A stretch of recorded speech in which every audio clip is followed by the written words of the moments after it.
Ang pinag-aaralan naman po natin dito, hindi naman kwentong barbero.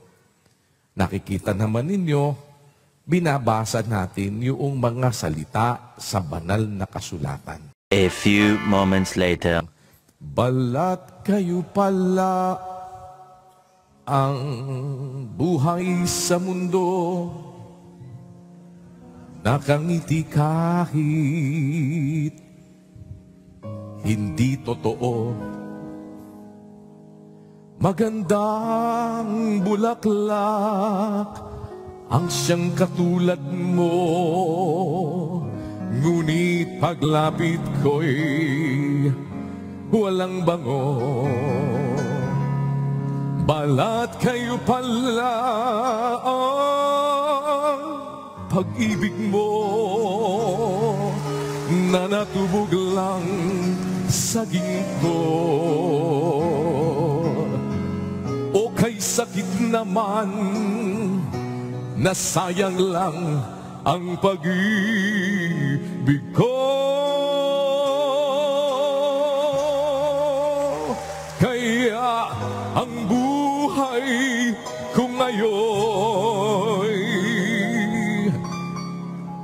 puro buto.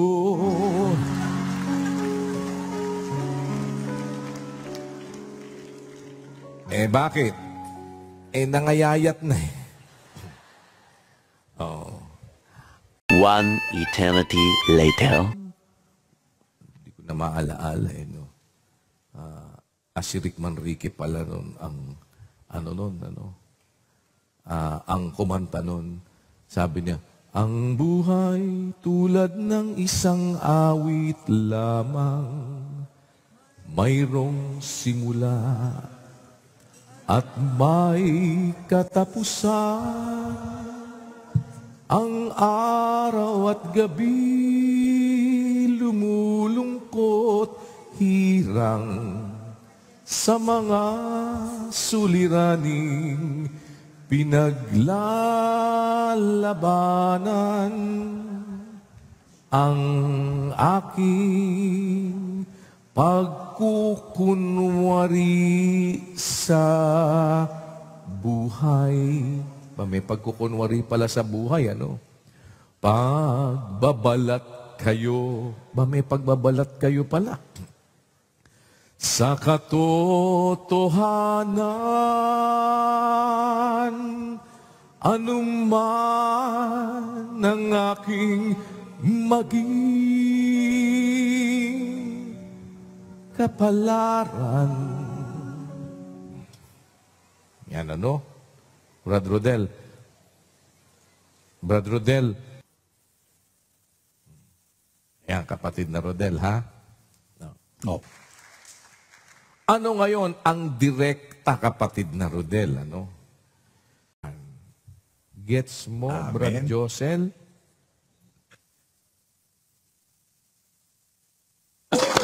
Kuya, very happy SPVB sa ating lahat. But I cannot help but be amazed. Talaga pong napakaganda, mga kapatid, ang kislap ng mga... Para bang kahit sinasabi ni Kuya, old familiar verses to, ha? Pero para bang ngayon mo lang narinig yun. Na kailanman ay mapapala ang akong di kalilimutan. MCGI, walang iba! In case you are wondering po, baka po nagtataka kayo kung anong vitamins ang ginagamit namin para sa mga manok namin. Ito po, ipapakita ko po sa inyo. Ayan po, talagay lang. Tsuk! Yan.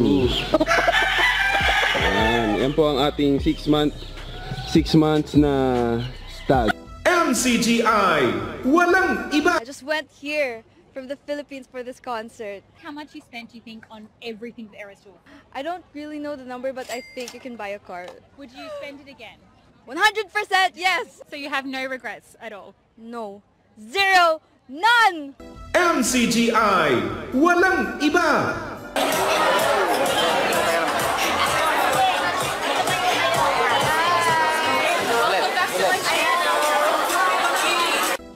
MCGI, walang iba.